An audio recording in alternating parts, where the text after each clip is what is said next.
Oi, gente, como é que vocês estão? Tudo bem? Curtiram as férias? Eu espero que sim, porque eu aproveitei o máximo que deu. Tava com saudade das nossas videoaulas de correção das atividades? Tavam não? Tavam sim, que eu sei que vocês gostam dessa interação virtual. Aliás, vocês repararam no número de visualizações que tem agora as nossas aulas? Dá uma conferida aí para vocês verem.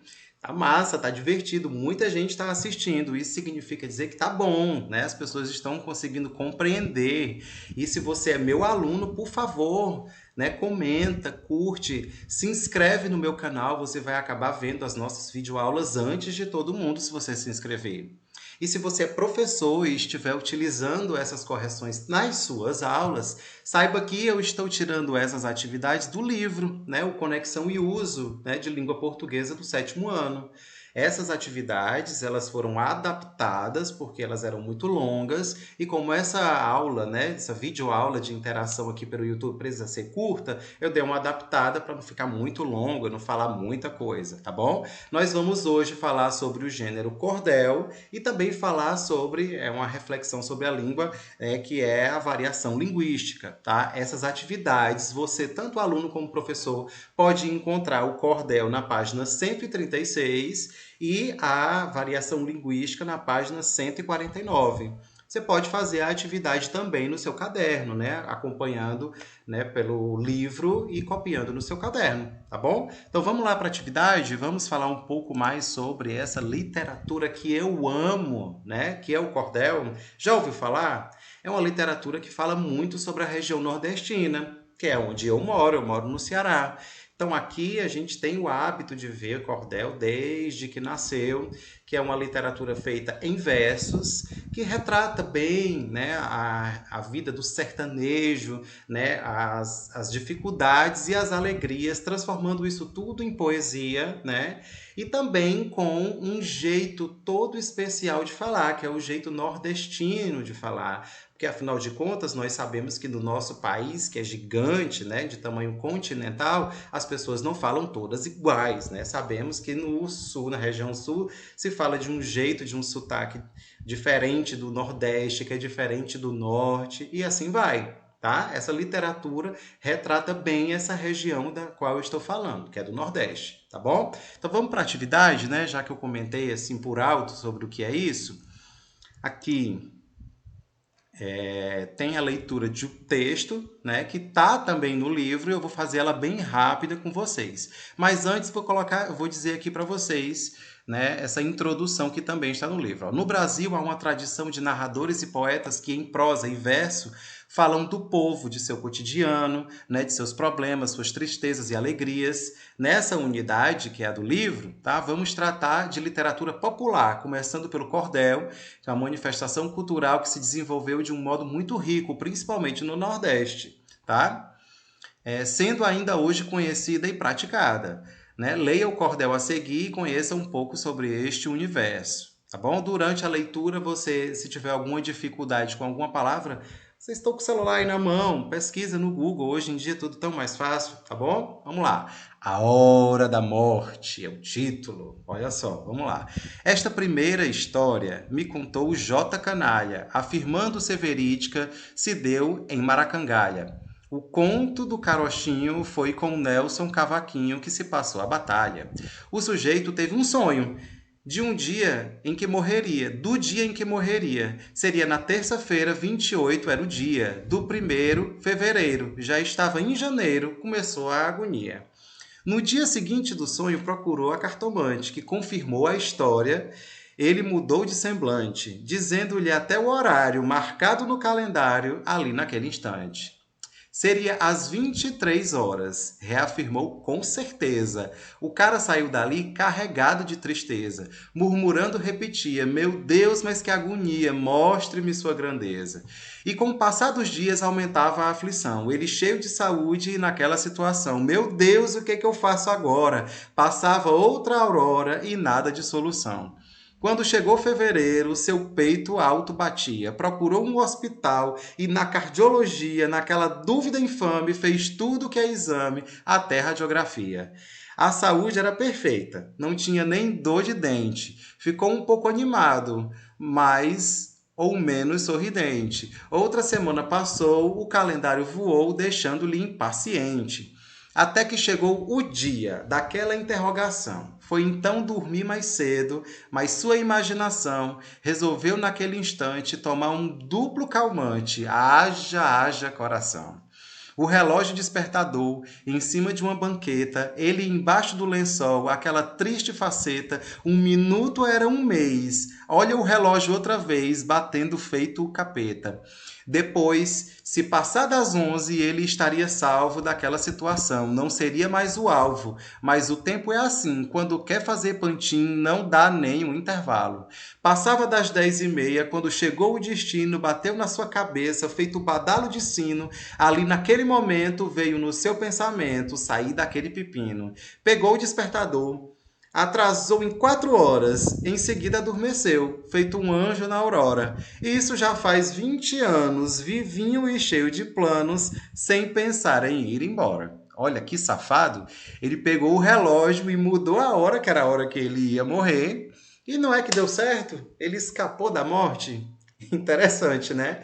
Essa é a literatura de cordel, uma brincadeira de histórias dos nossos antepassados.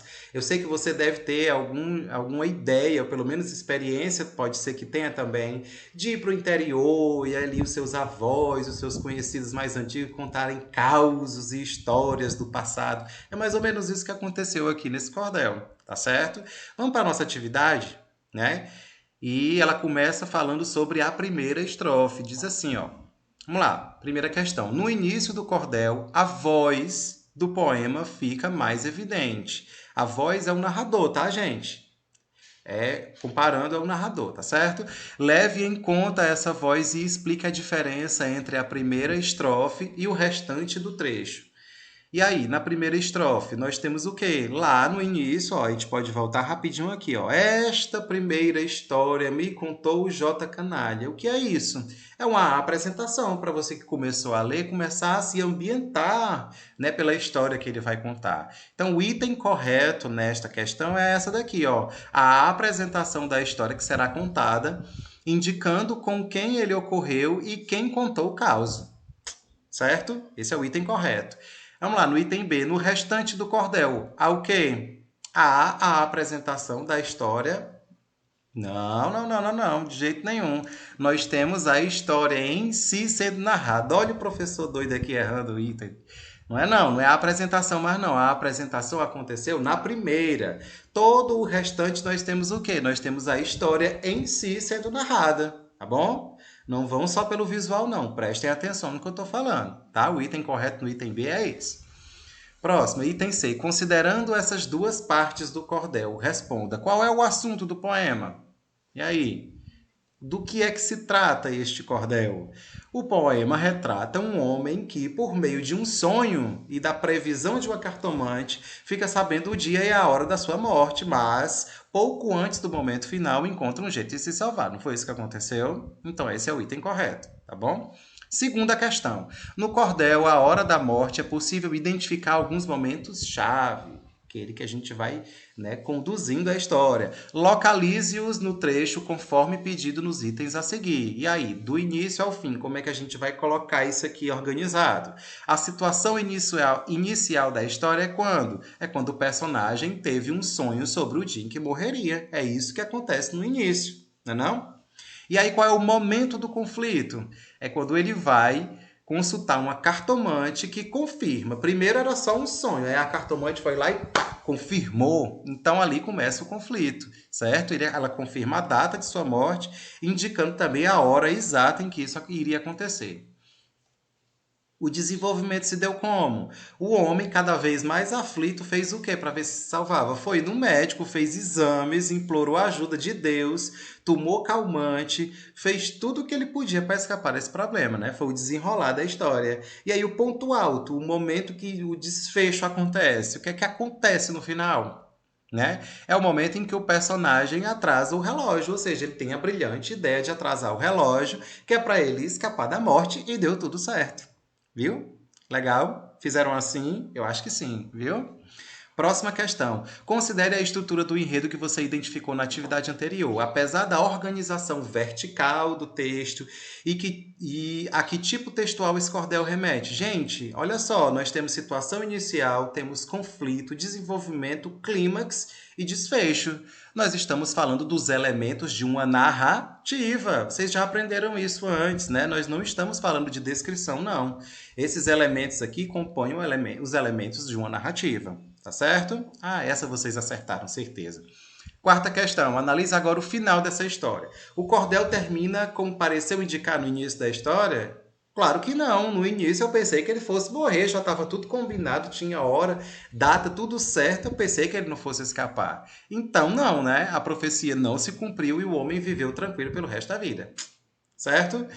Item B. O que o texto sugere sobre a relação entre as ações do personagem e o desfecho que você mencionou? Vamos lá. O item correto é esse aqui, ó. Segundo a história, a profecia não se cumpriu porque o homem atrasou o relógio, de modo que, quando o marcador mostrou as 11h23 do dia 28 de fevereiro, na realidade já era o dia 29. Ele não atrasou 4 horas? Então, quando o relógio marcou aquele horário, que seria o horário da morte dele, já não era mais o dia 28, era o dia 29. Então, o que aconteceu? Ele escapou. Esperto, né? Vocês pensem nisso, se por acaso tiverem esse sonho, tá bom? E não tem como a gente falar de cordel, não tem como a gente falar dessa literatura sem falar sobre variação linguística. Professor, o que é que uma coisa tem a ver com a outra? Justamente pelo que eu já iniciei com vocês. A nossa língua, ela é falada de diversas formas. Existe a diferença de região, que foi a que eu já citei, né? No Ceará se fala de um jeito, em São Paulo se fala de outro jeito, no Pará se fala de outro jeito, cada um de sua maneira bem especial, né? Bem característica, porque não há certo e errado. Há o seu jeito de falar. E é por isso que a gente está falando de variações. Porque a língua ela não é igualzinha assim para todo mundo que mora aqui no Brasil, não. Que fala o português brasileiro, não. Ela sofre variações. E não só de região, mas existem outras variações também. Existem variações, por exemplo, de idade. A gente sabe que os nossos avós falam de um jeito e os mais jovens falam de outro. Não existe essa diferença? Existe também variação social. Pessoal que tem grana, que vive na finesse, fala de um jeito assim todo rebuscado, bonitinho, enquanto a gente que é popular fala do nosso jeito e tá tudo certo, né? O que a gente tem que prestar atenção na variação linguística é o uso, porque a gente tem que saber como a gente deve usar em cada situação. Porque, por exemplo, o jeito nordestino de falar, que pode ter, né, em algumas poesias, em alguns cordéis, pode você ver lá, nossa, mas o poeta escreveu errado. Não, é porque na região da qual ele está retratando, as pessoas falam daquele jeito. As pessoas não falam milho, é o mio, almi. A gente não fala só o milho desbuiado. Não tem graça se a gente falar só o milho debulhado. Não tem graça, a gente tem que falar só o milho desbuiado. E é essa diferença que eu estou falando para vocês. Se for numa conversa, né, informal ou num cordel, tá tudo certo. Tá? Mas se a gente for, por exemplo, para uma coisa mais formal, como por exemplo uma redação do Enem, aí a gente vai ter que usar a norma padrão culta, que é aquela em que a gente observa todas as regras gramaticais, que ela é igual para o Brasil todo, certo? Ela é importante por quê? Porque em exames como esse do Enem, a gente tem que praticar a igualdade para todo mundo, então tem que ser cobrado igual para todo mundo, tanto no sul do país como no norte. Então a norma padrão serve para isso, para usos oficiais, mas só que a gente não se comunica só através desses textos oficiais. A gente tem nossas conversas do dia a dia. Então a variação é isso, certo? É você saber falar, né, em determinados locais que você não precisa usar a norma padrão e assim vai. E isso também ajuda a gente a identificar locais, regiões, idades. Tá dando para perceber? Vamos para a atividade que eu acho que vocês vão perceber melhor. Olha só. A norma padrão e as variedades urbanas de prestígio, porque também tem isso, né? As pessoas que são do interior sofrem preconceito porque tem o seu jeito de falar e quem mora na cidade se acha melhor por causa disso. Parem com isso se vocês fazem isso, tá? Não existe isso, um jeito melhor de falar. Cada um tem o seu jeito, certo?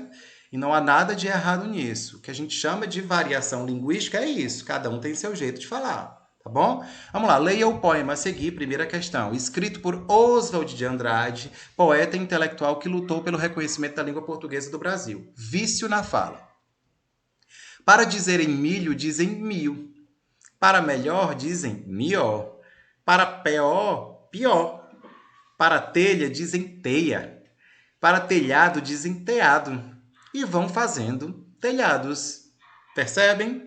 Que a gente até conhece esses outros jeitos de falar e que a gente nem se importa tanto, porque na verdade é um jeito de falar, não é que está errado. A gente entendeu e a gente sabe, inclusive, identificar algumas regiões dependendo, né, do jeito de falar. Vamos para a atividade? Vamos lá, item A. Que palavras no poema não estão escritas de acordo com a grafia oficial da norma padrão? Hein? Ó, vocês já sabem.